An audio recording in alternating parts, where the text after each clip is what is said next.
But take heart, my dear brothers and sisters, because the second point is very important. The victory is already won.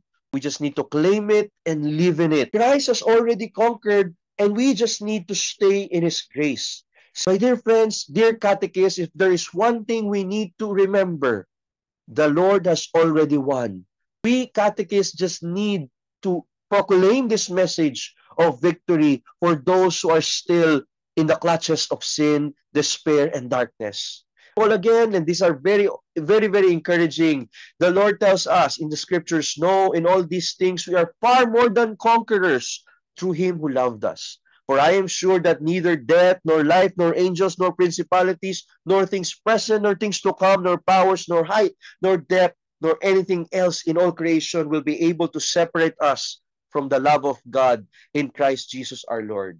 So we have to share with the people we love that there is nothing that can separate us from the love of God unless we separate ourselves from Him. The cases I've shared are a little bit scary, but we should live in the truth that God has conquered, and we should proclaim this truth with courage. We have won. We are victorious because we are children of God.